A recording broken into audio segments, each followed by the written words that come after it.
Hey Wonderland, welcome back to my channel. It's Allie, and for those of you who are new here, I am a big fan of indie titles, maybe more than AAA titles, especially when they're on handheld systems. And I do love my favorite genre, which I like to focus on this channel, which is Metroidvanias. Now, I do have some upcoming reviews on some games that are not Metroidvanias. One is like a survival building sandbox game, and another one is maybe like a cozy also survival sandbox game. So I'm trying to kind of concentrate a lot on the indie titles over anything else. So I still hope you stick around for my channel. I know that a lot of you subscribe for the Metroidvania content, and of course I will continue delivering on my favorite genre, but I will implement some other types of genres into the mix. Today I want to review a game that I have like a love-hate relationship with, and that is the Night Witch. I don't know if you'll be able to see it. There we go.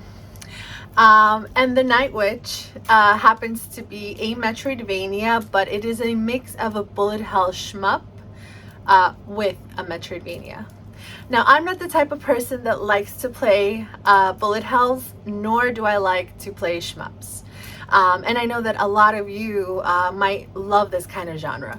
But I wanted to tell you something. When I started playing this game, this kind of gave me the ability to know what it was like to play a bullet hell.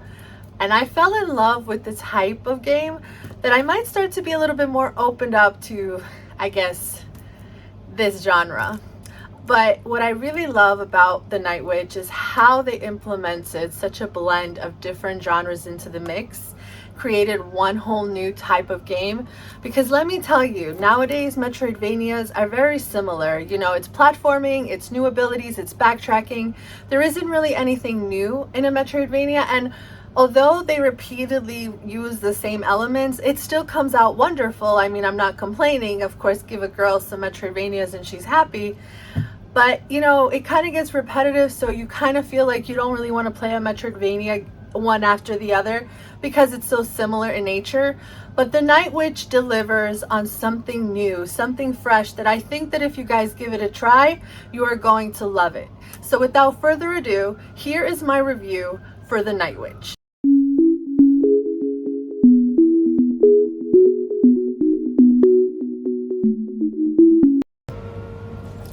So, I'm not the type to play a bullet hell shmup, but playing a Metroidvania that has the best of all three really got me to appreciate the genre more. I mean, dodging bullets left and right and really getting through all the commotion on screen is very challenging, and I am surprised that I was able to get through this Metroidvania with the controller intact. Nevertheless, I really did enjoy playing this game, and I really do recommend it to other Metroidvania fans. So, the game starts with a very political agenda, where everyone had to follow the Dagadai clan, which eventually took a wrong turn because the clan led society to their turmoil by ruining their environment and losing the resources to maintain everyone. As a result, the Dagadai clan did unspeakable things to their people, and as a result, a rebel group appeared to start an uprising. While many began joining the cause, it was in vain because without properly trained soldiers and resources, the group was unable to fight back. However, the Night Witches awoke with powers who were able to fly and were really the product of magic born from the very nature to stop the Dagadai clan. They drew their power from the trust of the people, and the more people trusted them, the more they became powerful. The fallout of the fights between the Night Witches and the Dagadai clan pushed the children of Gaia into the undergrounds. Survivors of both sides dropped their weapons and began to live a peaceful life for the next 14 years. The Night Witch to me represents a true fairy tale, a story about triumph over evil. The love that was put into this game shows through its comical dialogue, its lore, and the NPC characters around this very mythical, fantasy-like underground village. Being empathetic to the people, seeing how people are struggling and how they count on you to save them, plus the lesson of being honest and maintaining your true self before deceiving people, really creates a very original kind of Metroidvania where you can relate and want to be a better person. There is also a very cute romance story between the main character and her husband, which I find very wholesome, and it makes me really feel like I am playing a storybook as opposed to a very hellish hair-pulling shmup. As mentioned previously, this game is part Metroidvania and part bullet hell shmup. Rain flies through the entire map instead of platforming through Dungeonitis. You do receive abilities throughout the game just like any Metroidvania, but if you think taking away platforming makes this game any easier, it is not. While you may not be jumping through platforms avoiding obstacles, Rain must dodge spiked walls, bombs, enemies, and sometimes even timed battle fights. And while there is a challenge to what feels like an eternity of shooting bullets at enemies who are shooting hundreds of bullets back at you, I can say that the flying aspect really makes the experience smooth for any beginners of the bullet hell shmup genre. In this game, the map is created in maze-like biomes where you explore a rather linear map, but it doesn't take away from the interesting aspect of how the game map and exploration was designed. You still may miss special rooms with special items along the way, so it isn't such an easy map either, although you do find an ability later that makes exploring a bit easier. Some of the most interesting areas of the biome was the ability to turn into a submarine and then raise and lower water levels as part of the map exploration, which I thought they really did very well. And I believe many people who played this game enjoyed this fresh integration into the game. Your primary weapon is this type of magical gun firing these bullets made of light that can either auto-target enemies or you can lock onto enemies for more damage. Your secondary ability for attacking is a deck building system by utilizing special cards that take a certain amount of mana in order to fight enemies. I love this type of battle design because I am a big fan of deck building games. I have many hours in the Legends of Runeterra and Yu-Gi-Oh! So anytime a game can sneak in deck building into the gameplay, automatically gets a win from me. The only issue with the deck building system is, although you can choose the cards you want in your deck, the cards come out random during your battles, and sometimes if you really need a card to get you out of a bind, you'll have to last until that card actually appears in order to use it, and pray you have enough mana before you get attacked by hundreds of bullets flying towards you.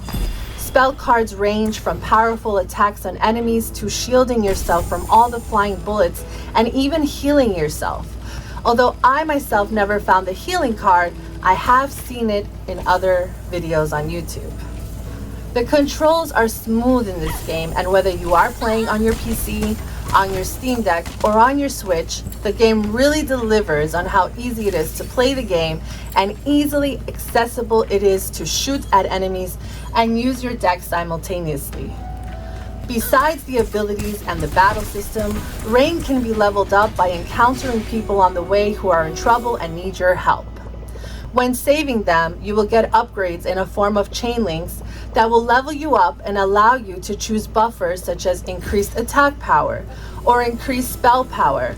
But be warned, another way to level up Rain is through giving the choice in certain parts of the games to make announcements to the people of Dungeonitis, and you can either lie to the people to give them what they want to hear or be honest. I took the honest approach, and my upgrades were limited, and it was extremely difficult towards the end to get through the enemy fights, but you may choose whatever option you would like. Don't ask me if either choice makes a difference, just Google it. I don't want to spoil that part for you. The graphics. I don't even need to tell you how beautiful the graphic design of this game is. Just look at how bright the colors are and how the world of Dungeonitis was created. The devs really put so much love into this game, and it shows with their design of the game. The 2D graphic style really does its job by showing the beautiful backgrounds of the game, and if you happen to pay attention to the backdrop of each biome, you will notice beautiful mystical scenarios where, while the biomes are all underground, there is still this fantasy-like art style that really grasps the player. It is the soundtrack that really captivated me into the game, with the contrast of certain areas playing this soft fairy tale like music going into heavy rock when fighting the bigger enemies. The OST is just amazing and definitely matches the gameplay of this game. They do a really good job of creating the music for each situation and environment, and I am all for great music in a video game. The verdict. This game has its challenges and it isn't for the likes of everyone. If you are not a big fan of bullet hell shmup, this game may be very challenging for you and it might get you so frustrated that you will want to stop. However, if you enter this game with an open mind, I guarantee you that you will fall in love with this game like I did. Some of the things I wish the game may be implemented in a future update may be the ability to choose a difficulty level for the beginning shmup player, and also the ability to track back through biomes towards the very end of the game. I don't want to reveal too much as that might spoil this game for you, but being able to go back and explore the entire map would have been very helpful, because while I didn't have a high level, I also didn't have all the cards, which really restricted me from doing certain things towards the end of the game. Overall, I recommend this game to any Metroidvania lover and hope that you enjoy playing it if you do pick it up.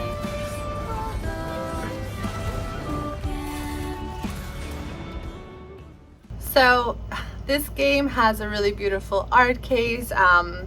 It really does outshine itself. So like if you are a physical game collector like me, you must purchase this game. Go out and buy it before it becomes like a rarity and it won't be in stores and it'll be scalped on eBay somehow, because these are limited prints. They're not AAA titles. I don't think they're going to be around on the shelf forever. So go and buy yourself the Night Witch if you're a Metroidvania fan like me. Please leave me a comment below letting me know if you're going to pick up this game, whether in physical, whether in digital, whether you're enjoying it. Please let me know if you've played the game and what you thought of it yourself. I would love to hear your opinions. And if you have any Metroidvanias that you would love to see as a review in the future of my content, please let me know in the comments as well. Thank you so much for being part of the Wonderland family. I couldn't be doing this without you guys, so you guys are awesome. I have a Twitter. If you're not following, please go ahead and do so. I do offer giveaways. I do post all the time there about all Metroidvanias. I even have a list that you can go follow where it has all of the developers and all of the games that I find on Twitter, so that you guys can know as much as I do when something new comes out. And of course, I have a Discord channel if you want to join our family and get to chat with me and sometimes watch me stream. And like, comment, and subscribe to my channel if you haven't. It would mean a lot to me. I'm a small channel. I am trying to grow. Want more people to know about this channel.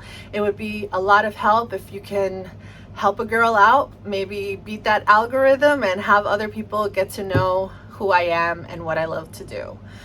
So again, thank you so much, and I will see you guys next time. Bye.